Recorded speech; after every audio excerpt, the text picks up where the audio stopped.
আমি এদিকে মিক্সচারটা করে নিচ্ছি।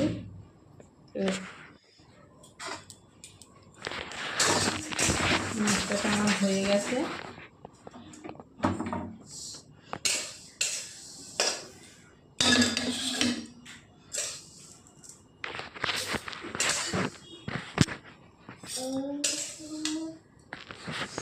একটা কথা কি জানো বন্ধুরা, সারাদিন এত কষ্ট করি, এত পরিশ্রম করি, একটা সংসারের কাজ কি কম বলো তো?